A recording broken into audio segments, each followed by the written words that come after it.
everyone. Welcome to the program. This is Under Politics, live on Channels Television. I'm Sean Kimbale in Abuja. On Thursday, President Muhammadu Buhari presented a budget of 16.39 trillion naira before a joint session of the National Assembly. Key assumptions in the 2022 budget include a $57 benchmark price of crude, exchange rate of 410 per dollar, 13% inflation rate, and projected gross domestic product growth rate of 4.2%. But there have been a series of reactions since the president presented the budget. Some are analyzing already what the budget means, what the federal government did and did not do. Some aspects of the budget has already come under scrutiny, with the civil society organization, the Socio-Economic Rights and Accountability Project, SERAP, saying some of the monies budgeted for the presidency are too much, citing the current economic situation. SERAP says in a statement today, quote, "Many Nigerians will find it quite odd, unfair and unjust that a government is spending so much money on many of these items in the middle of a public borrowing crisis. The proposed spending could be better allocated to improve access of Nigerians to basic public goods and services." End of quote. Let me allow you to quickly take a listen to President Buhari, some of the reasons behind the figures he presented to the National Assembly. I'll remind you of that now. Actual revenue were 34% below target as of July 2021, mainly due to the underperformance of oil and gas revenue sources. The federal government's share of oil revenue totaled 570.23 billion naira as of July 2021, which was 51% below target, while non-oil tax revenues totaled 964.13 billion naira. The government had to suspend further upward price adjustments while engaging labor on the subject. This petrol subsidy significantly eroded revenues that should have been available to fund the budget.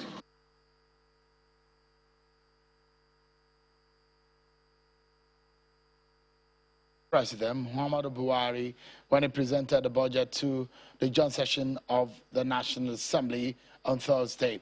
Well, the Minister of Finance, Budget and National Planning, Mrs. Zainab Ahmed, has defended the recent borrowings by the federal government, insisting that they were instrumental to the country's exit from recessions. Take a listen to her. Education sector at slide 43 is receiving 1.290 trillion. This is 7.9% of the total budget. And this includes 875.93 billion, which is provided for the ministry and its agencies. This is their capital and recurrent expenditure. 108 billion provided for Universal Basic Education Commission, UBEC, as well as 306 billion for TET Fund. For the health sector, I'm glad the Honorable Minister of Health is here, so if you have any questions, it's to the Minister. We made a provision of 711.28 billion naira. This is for the ministry, its agencies, capital and recurrent, including hazard allowances for the medical personnel. We also provided 54.87 billion for Gavi immunization funds, including counterpart funding for donor-supported programs, including Global Fund. We also provided 54.05 billion transfer to the Basic Healthcare Provision Fund. So the Basic Healthcare Provision Fund has been on statutory transfer since 2020, which means it's on autopilot. They get the 1% of the CRF. Other critical sectors include defense and security, 2.41 trillion. This is 15% of the national budget. And this amount has been provided for the military, police, intelligence services, as well as paramilitary services. This is both their capital and recurring. We also make provisions of 1.451 trillion for infrastructure.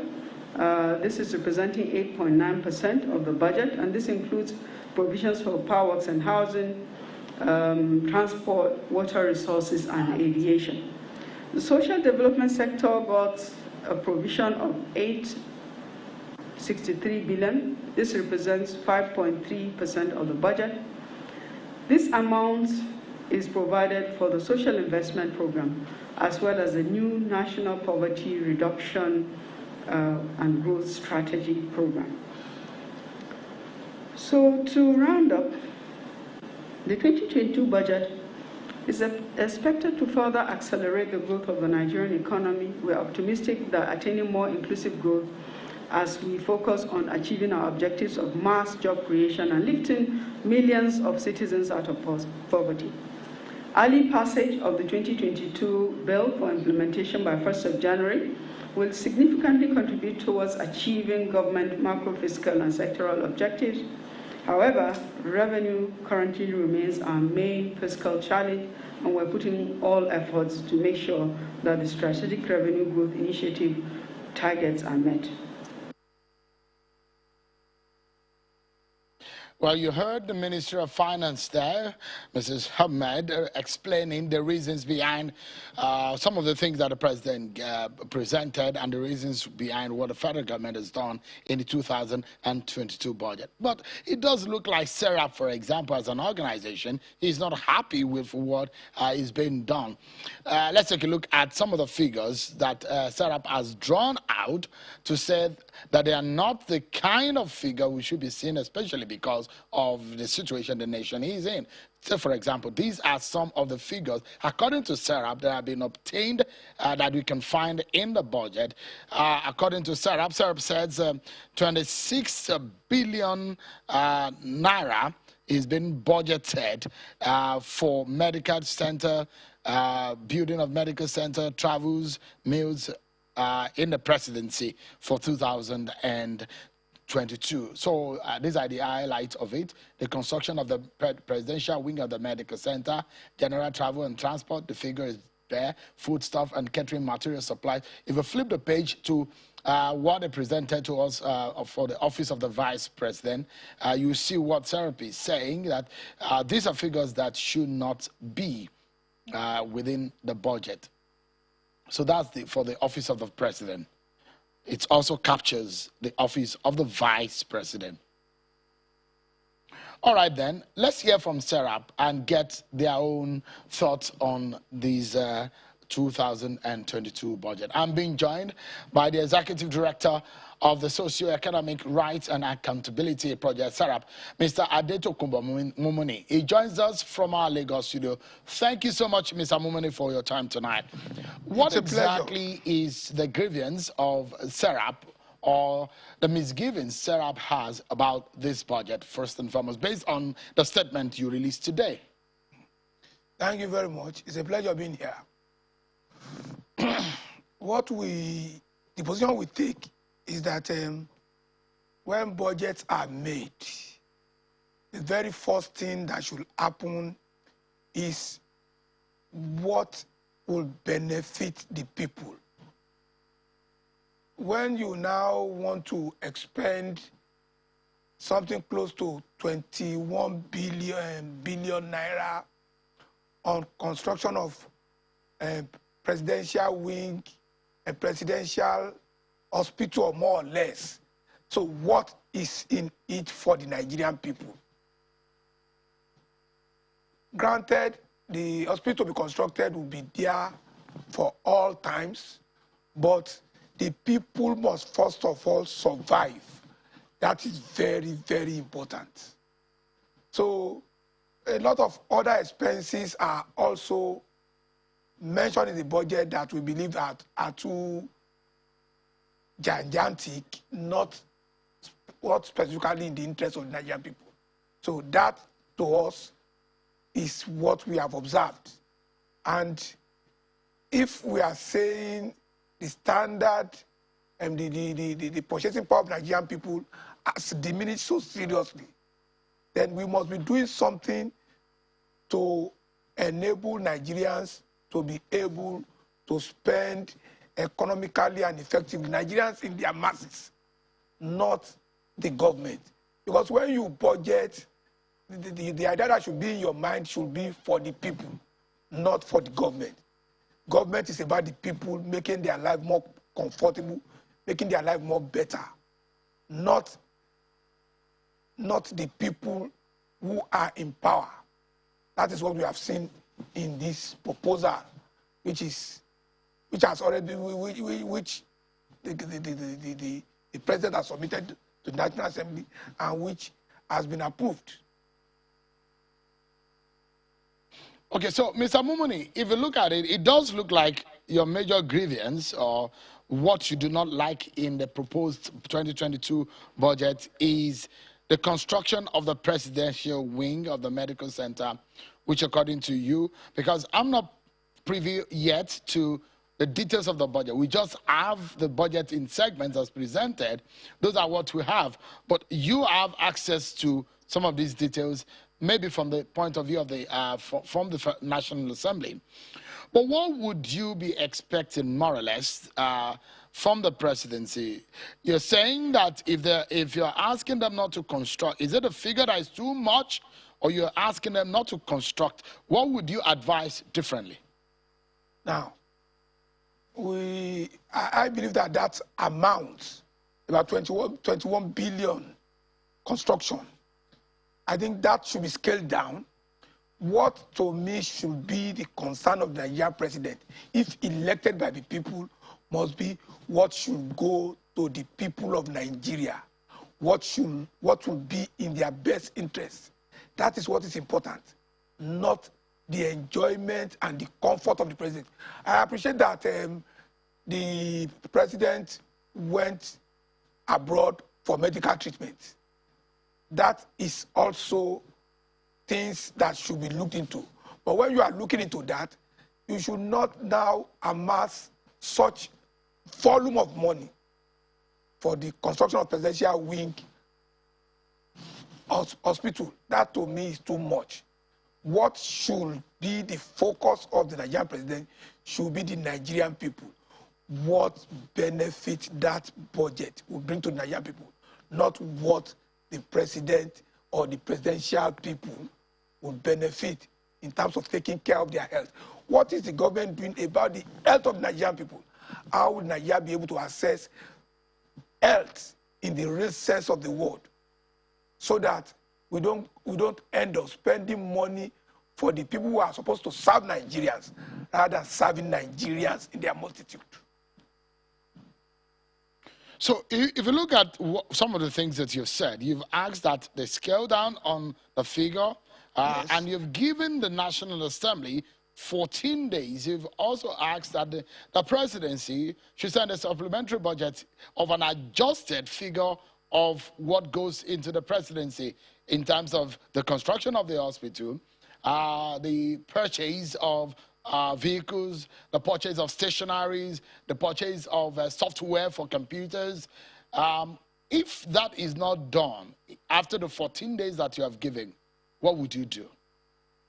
Like we see, Sarah is registered under the Nigerian law. We will do things according as far as the law allows us to go. And what does the law allow us to do? We can take up this matter before the courts and let them have a judicial pronouncement on the appropriateness of the volume of the amount they say they want to spend, as they have opened it up for us. So we might go into court, but we would give them the opportunity to have a scale down of it by sending a supplementary budget to the National Assembly, so that these things will be in the interest of the Nigerian people. All right. I mean, if you look at some of the things that Serap has said in these, in your statement today, it does look like your focus has just been on the presidency. That's just a segment about just a percentage of the entire budget. What about the other aspect of the budget? Did you find any other areas you see that you think that it is not right or things have not been done or appropriated properly? What we see is that more should be budgeted for the health of Nigerian people, more should be budgeted for the education of women and Nigerian children. We have not seen that in this budget. To us at Serap, it's like this budget does not take care of the common Nigerians. That is very, very important. When you budget for the people, not for people who are supposed to serve the people. That's the point.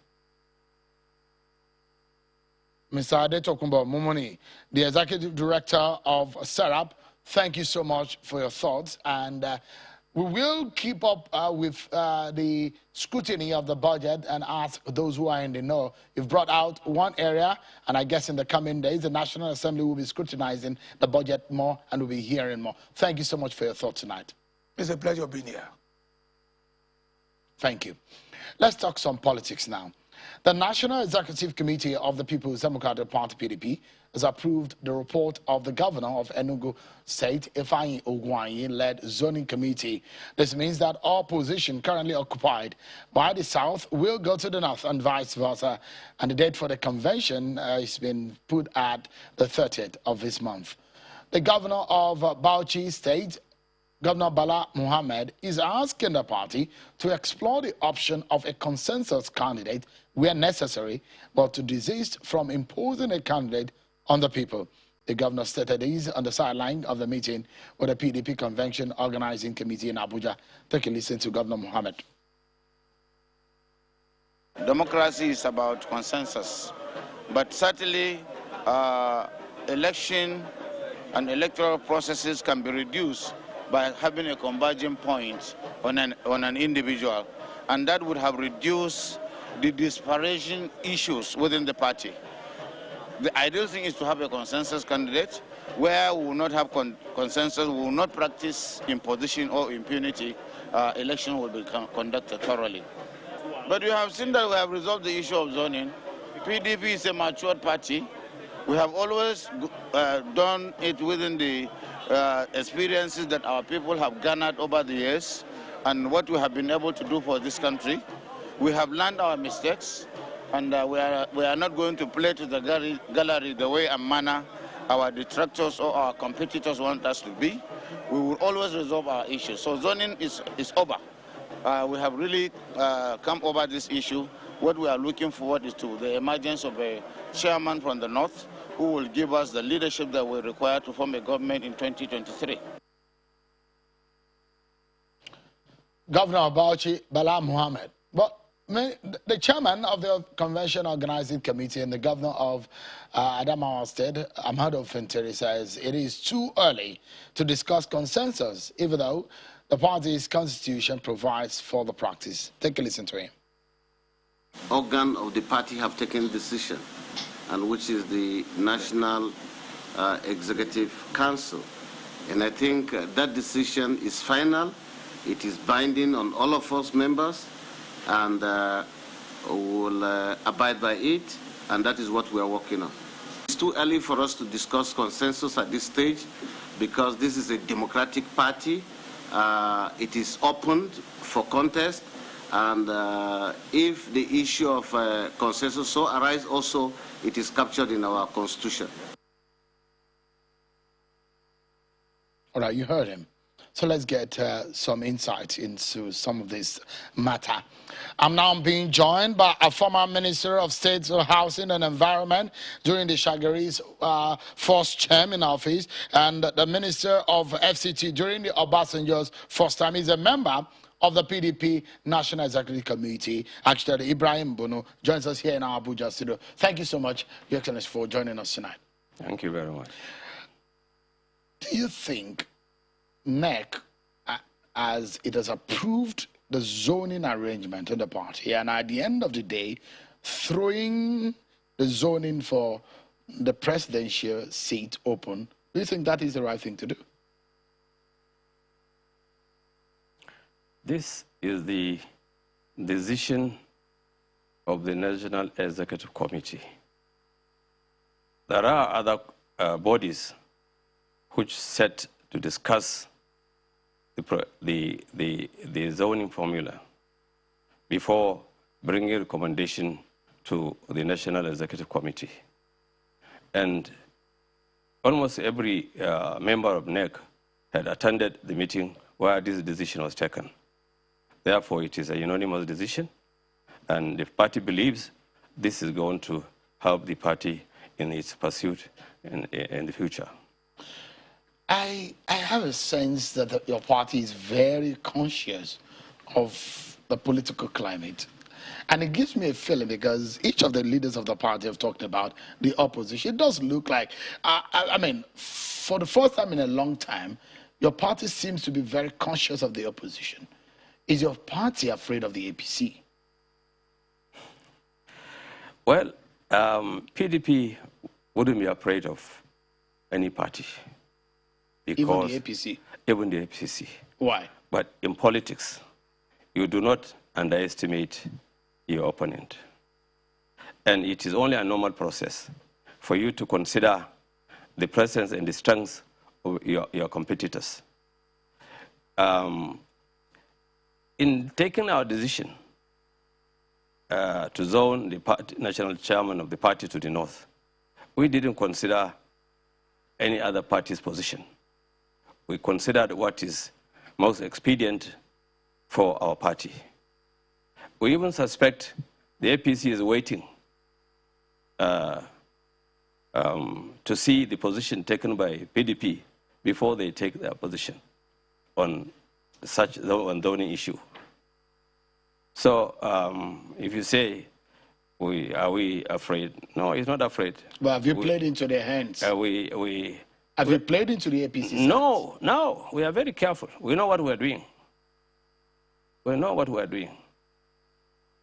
So is it clear where your party, your party has really thrown up this issue of rotation, which some people will wonder, is it necessary to even consider this issue of rotation? I mean, does it matter which region? Because it then brings up the issue of ethnicity. Down the line, you start talking about religion, which are some of the two major problems that we always have in our politics. So the question will be, other than religion and ethnicity or region, what do you think is more important in considering who leads this country? You see, zoning as a policy isn't entrenched in PDP constitution. Ab initio in 1999,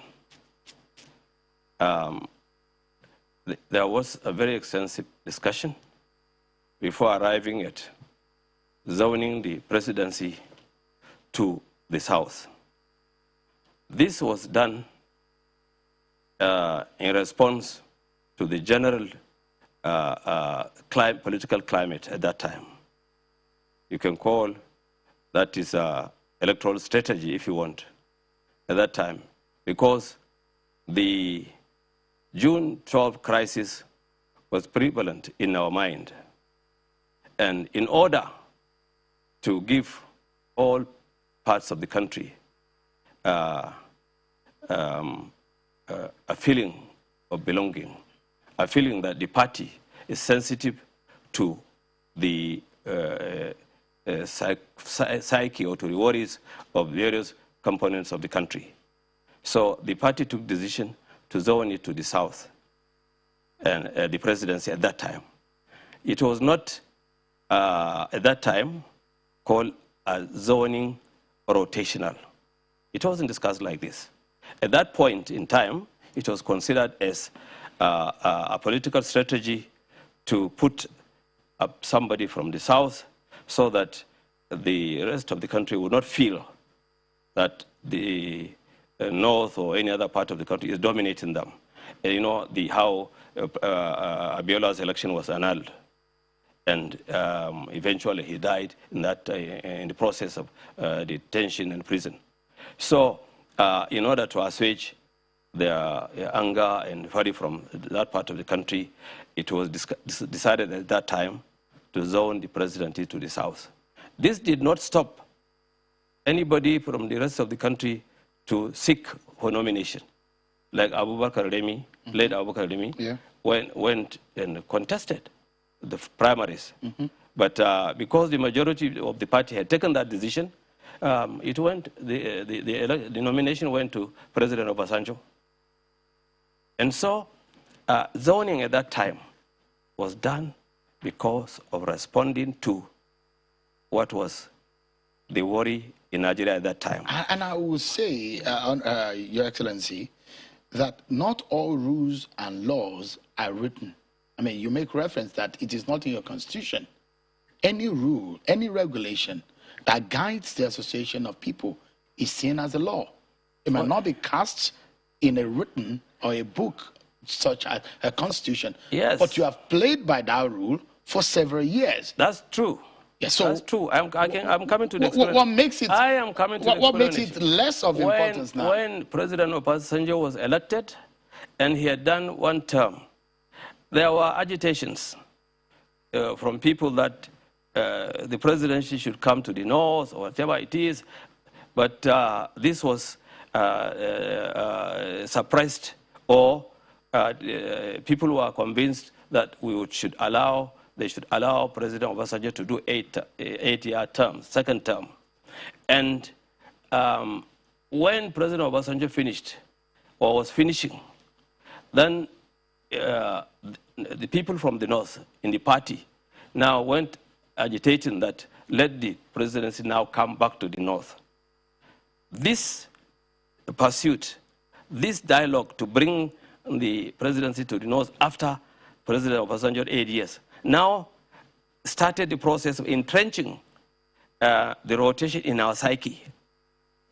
You understand? It was not, as I said, it was not constitutional matter. I mean, of course. So it's a brainchild of the incidents. But let me look. You see what is happening. I'm going to take you to the issue of the consensus. But I want, because since you in the PDP are looking closely at what is happening in the APC, you're hearing some of the names that have been thrown up in the APC. Bola Tinubu, VP Oshibajo. Does it give your party some kind of, does it send jitters through the veins of some of you in the PDP? You see,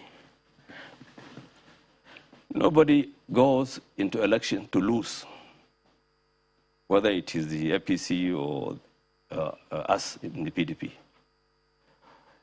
The calculation for who will become the candidate is a continuous process, because it will come to the point when we would sit down and discuss, just like we discussed this national chairmanship arrangement. We would come to discuss where the presidency will come, because the objective is to win the election and fly the flag of the party. So you are not going to look at where anybody comes from. You are going to get a candidate that is strong enough. That is the objective. Okay, so let me ask you, this idea of consensus, how important is it for your party? Now, I don't know what you mean by consensus here. You heard Governor Bala Mohammed talk about it. He is talking about the national chairman of the candidate of the party zoned to the north. Yeah. And they are looking for, or we are looking for, those who are interested. If there are many, you wouldn't want to carry too many people into party elections. So a committee is set up to look into the various interested parties and see if a few of them will qualify and be very suitable to do the job, because there are serious challenges in the party and in the forthcoming election. And you would want a very strong chairman. You would want a chairman that is appealing to party members and even to the electorate. A chairman who can conduct the campaign for the elections very well. And therefore, the committee is going to assess the various people. And we believe that even if it is not consensus for one person is not done, the number would be reduced to enable the convention choose the best out of a reduced number. But a consensus will definitely give you some peace on the day of the convention because it's easier, but it's very difficult to agree. This is party politics. Yeah. Let's take a moment, Your Excellency. We'll take a break. And when we come back, we get the concluding thoughts of architect Ibrahim Bono, and we dwell on the internal issues of the APC and the 2023 presidential race. We get some members of the party to talk about some of those things that are happening. The Bola Tinubu and the Yemi Oshibajo matters that have risen up in the last few days. Don't go anywhere. We'll be right back, everyone.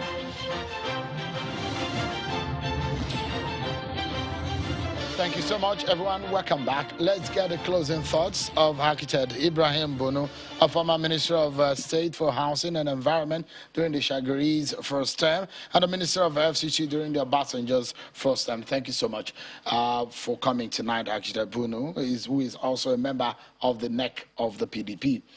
So, for us to conclude this conversation, it's easier for your party to have a consensus. It's easier, but it's not easy to achieve a consensus.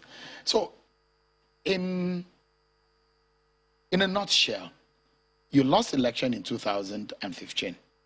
You lost again in 2019, back to back. And the same party that you have lost is to the APC.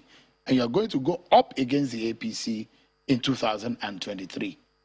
Do you see your party emerging victorious? We believe that APC is a caricature of various parties coming together.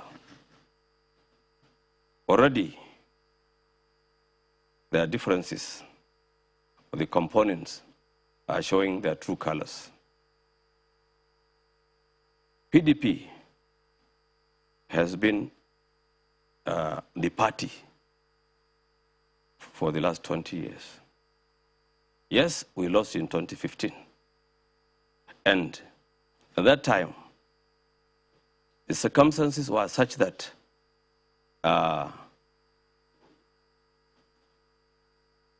the candidature wouldn't be discussed because the serving president was there. And it was easy to discredit our party for certain events within the government at that time. And also, the big promises of APC and the standing of the personality of President Muhammad Buhari against corruption or corrupt practices was so attractive to the electorate that it undid PDP. But today, the electorates are better informed. And PDP has done better in governance, in government, than APC. So, in what sense? What are the parameters? The 8 years of Obasanjo, 2 years of Umaru or Yar'Adua, and 6 years of Goodluck, a lot of things have been done. If you take one issue, Obasanjo, during his tenure, negotiated for debt relief and settled all the outstanding debts of Nigeria and left a lot of money in government coffers at the end of his tenure. That is one issue. Nigeria's indebtedness has never gone as high as it is today. The situation on ground, unemployment, insecurity, inflation, you will count for the rest of the day how many things are scaring or threatening the comfort of the Nigerian populace. When PDP comes in, PDP has experience to put these things into proper perspective and get results. Don't forget that there were threats like insecurity during Obasanjo. He dealt with the situation very well. Also, things like the Niger Delta crisis, Umaru Yar'Adua solved it easily. So PDP has these experiences, and PDP will solve most of the Nigerian problems. You think Nigerians can trust your party again? Because we have records to show. The APC would say easily that your party led us to this point where we are. How? The crisis that we've seen in the country, economically, they said your party, banditry, your party stole this country dried. Those are the allegations the APC has made against your party. It is very easy to say so. Is it not true? No. It's not true? No. Okay. So what's the truth then? You see, when oil prices go up and down, when it's down, so many things happen. You are not able to finance your budgets. You are not able to meet your developmental project commitments. You are not able to meet your promises to the electorate. These are reasons why it was easy for APC to campaign against PDP at that time. But we have seen the government today. We have more than enough information to say about them. Architect Ibrahim Bono, a former Minister of State for Housing and Environment during the Chagari's first term, and a Minister of FCT during the Obasanjo's first term. Thank you so much indeed for coming tonight. Oh, thank you. I appreciate it. Oh, you're welcome. Let's switch gears now, everyone, and look into the workings of the ruling All Progressives Congress APC. On Thursday in Lagos, a group tagged the support for Bola Tinubu for president is asking the former Lagos governor and the leader of the APC to run for president in 2023. The following day, Mr. Bola Tinubu returned to Nigeria after weeks in London receiving medical treatment, and he has been speaking on his trip. Take a listen to him.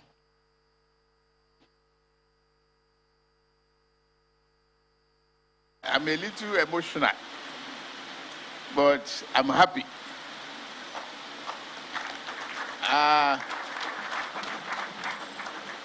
God is the giver of life, and He's the only one who can take it. And He says, if I grant you power and the privilege, and you live this life, I am the only one who can take it from you if you don't use it in the way and manner that promotes humanity and the goodness of it. And I can give it to anybody I want. He has spared us till today. He has given us the privilege of the day. I thank Him. I cannot praise Him better than any of you and all your voices. I am grateful, and I thank God Almighty. I thank all of you. I cannot say more than that for today.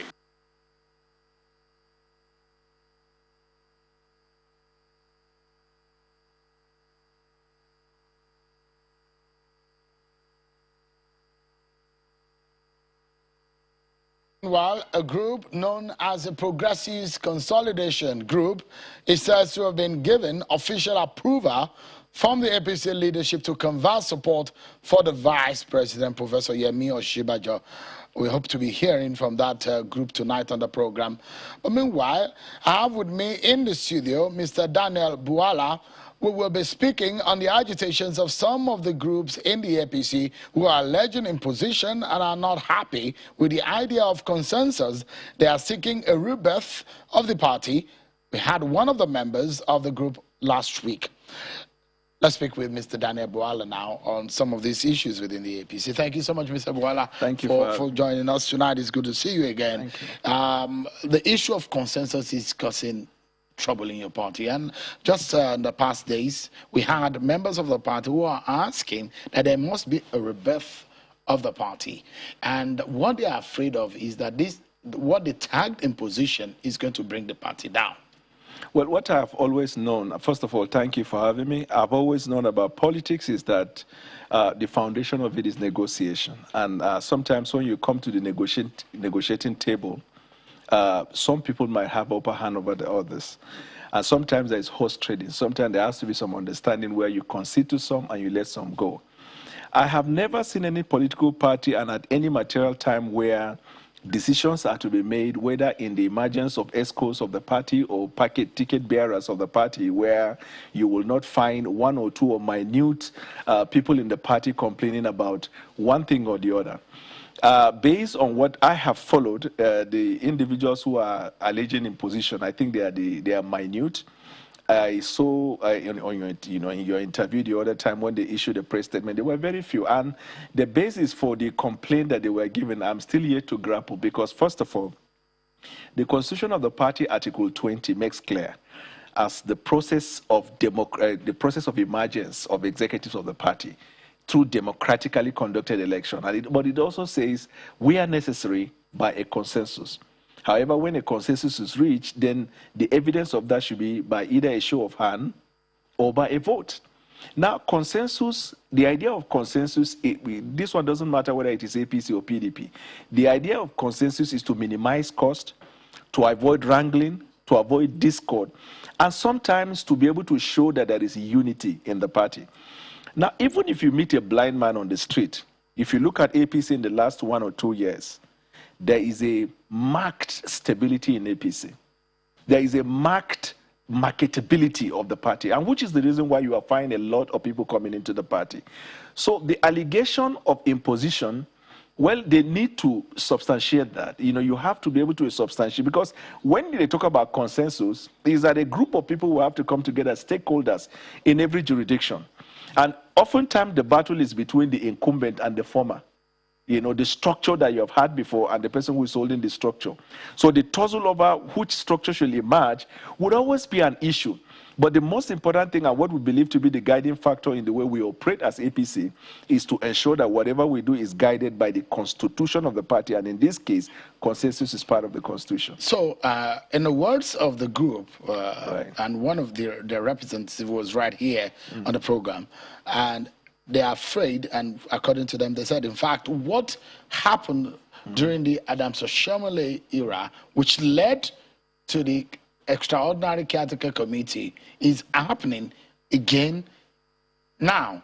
And the sites situation in places like Osun State, right, in Lagos State, in several other states where they had parallel congresses where people are aggrieved about the process, and they say, if one leader just comes up and say they are going consensus, and they are going to just abandon or sidetrack some members of the party. These are some of the allegations they brought up. First of all, anybody who creates a parallel ESCO is a rebel in every political party, because the constitution of the party outlines the procedure for not just the emergence of executive, but even in dispute resolution. So whether it be primaries, whether it be election, whatever it is, even if it is in the case of consensus, if you feel shortchanged in the consensus process, that's why the party will send appeals committee. And then the appeals committee will go to hear the grievances and the basis of the people, substantiate your matter. Then, of course, the decision of the appeals committee is still subject to the national office. I am not saying that as somebody who is a bystander or somebody from afar. I ran for an office, when I was looking to run for the position of Senate in the FCT here. We had what looked like a primaries where it was terminated midway, and then the idea of coming together and then get individuals that will represent the party without having to have another primaries came. Some of the people were aggrieved, they went to court because of the outcome. I didn't go to court. You see, so creating a parallel committee, is it by the creation of court? No. Is it that the constitution of the party provides for that? Certainly no. Because you bring to the appeals committee, if you are aggrieved by the final decision of the party, you can then approach the court. But if you approach the court before you exhaust all of the internal mechanisms, then the constitution of the party says you stand expelled. Not that there's going to be a meeting in which you'll be expelled. You stand expelled for approaching the court without exhausting the internal mechanism. Doesn't that process give room for some kind of autocracy and some kind of flagrant abuse of power? Because one person can just say, okay, so for in Osun State, for example, well, I mean, the allegations, and we had people on the program who came from both sides to say one person bought all the forms available in the party just because the person has the power and the authority in the national level, just bought all of the forms. In that case, if you are aggrieved, where do you take your case to? Fantastic. There's an appeal, and you have the same leader who has power on the appeal process. So this is what I will say in a situation that you've created, because I don't even know whether they were able to substantiate what they said. You see, you cannot just say in the abstract that somebody bought a form. There has to be some evidence. Who did he buy from? In buying form, you feel, you understand, you pay for it, you sign. I bought a form in APC before. So are you suggesting that one person wrote the signature or signed for all of the people that was allegedly? You remember that the national body of the party says, look, those of you who are having problem with buying forms at the state, come to the national to come and buy it. That was after that case happened. So that's when people came up. So the question is that the fear of these people saying, look, what is happening in the party? You're taking this party back into the dark era where a lot of the members of the party agitated. So the same thing is playing out. Let me and they're afraid. Let me tell you, when Governor Adams Oshiomhole was the chairman, I sort of advised him on policy and good governance. I was very close to the happenings at the time. And sometimes it is intriguing and laughable that the same set of people who came against him as being autocratic, some of the reforms he was introducing were reforms that was agreed by the president of the Federal Republic. Because the president said, if we cannot devolve power to the members, and one way by which you devolve power to the members is to ensure direct primaries. Let your popularity prove you, and not indirect primary and the rest. These were the things Governor Adams Oshiomhole was introducing. Hell was loosed on him. Some of the individuals who are now talking, when they got him out, they had a seat in the driving seat, and they were comfortable when others were marginalized, quote unquote. Now they feel left out, or they are not having their ways, and then suddenly they are coming up with this allegation. In my firm view, it doesn't matter one's experience or the past. If I have a case by my discipline, I will make sure I bring evidence. So if I am alleging that Shegun bought all the forms in my state, and I'm seeking to buy form for individuals, first I will ensure where he bought it, how he bought it, and the evidence that will suggest that he bought all, because you have to pay. Who paid? If 500 people bought forms and one person bought, under whose account? Do you get the point? Did he create 500 accounts to buy? Because all of these things are facts you need to bring to establish to the body you're alleging or laying complaints to, in this case, the national body. As per the fear that the party is going backwards, to be honest with you, I do not see that. Because I know for a fact in the last 1.5 years, we rarely see drama in the television as per crisis in the party. What we have seen rather is that in some states where highest public office holders are holding cabinet position, for example, in government, they will want to have their structure. And in a situation where there is an incumbent governor in that state, it has to be a battle. It's even in America. Let me take you to what is happening. So we saw Bola Tinubu's group supporting or rooting for Bola Tinubu to become president in 2023. They call their group Swagger. And there's another group that obtained an official permission from the APC leadership, and they call themselves the Progressive Consolidation Group of the APC. That's PCG. That's what they call themselves, to canvass votes for the vice president, Yemi Osinbajo. I see. So I see a situation where two groups canvassing votes for a leader and someone who was his former commissioner, and the VP being someone who is was very close to Bola Tinubu. For your party, if this kind of, they've not come out to say they are going to run or not, but what does this mean for your party? But intriguing enough, in the case of Asiwaju Bola Tinubu, who is the leader of the party, national leader of the party, he has been very technical am very strategic about it. You will never see him disowning or disassociating with any group calling for his presidency. He will appreciate your show of concern. In fact, I saw a video where somebody even said, Mr. President, hope to see you soon. He said, thank you. Do you get? But in the case of the vice president, who is eminently qualified also, I have seen one or two occasions where he not only denounced the group, but disassociated himself from them. Now, whether that is observing political decorum or not wanting to rock the boat is a different thing. But I know for a fact that if you don't indicate expressly or impliedly you are interested, you should not be angry or feel somehow if people say you are not interested. Now, you have only talked about 2 people from the Southwest.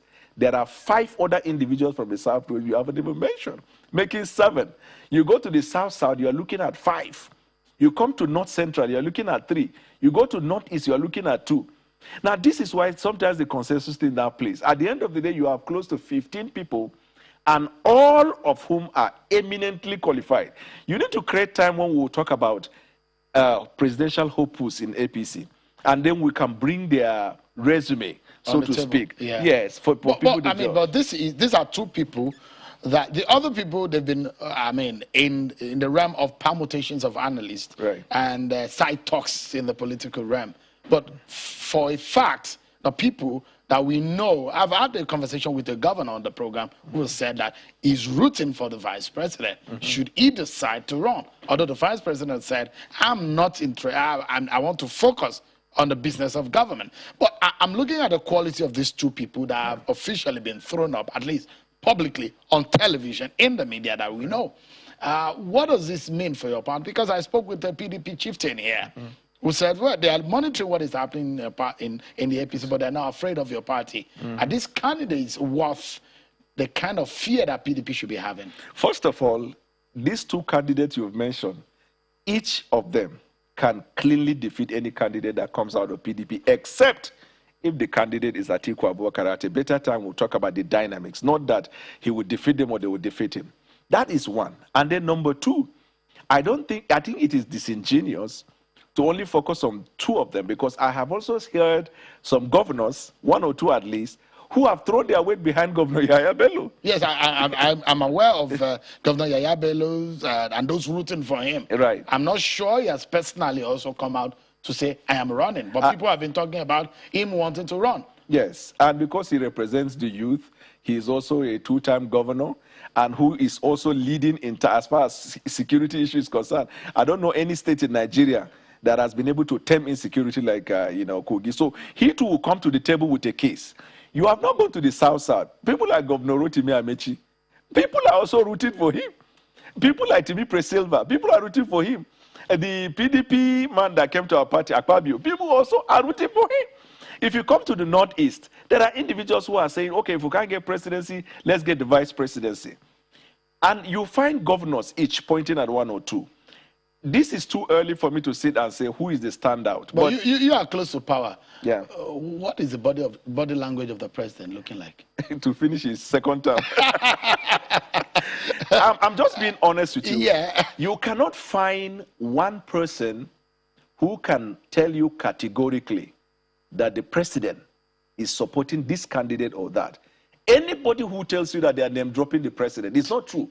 I have known, even in the emergence of leadership of the National Assembly, the last thing the president will only lend his voice after the party takes a decision. Because we are understanding that there's some defection. In fact, like a former president might be coming to your party. This is also the political rumors. And sometimes these political rumors become real. I have also heard about the former president, Goodluck Jonathan, coming. If he comes, welcome, right? All right. And then, but when he comes, he will play by the rule. Daniel Bwala is a lawyer and a member of the APC. Thank you so much for coming today. My pleasure as always. But that's our show for today. Thank you so much, everyone, for watching. I'm sure Kimbale. Bye for now.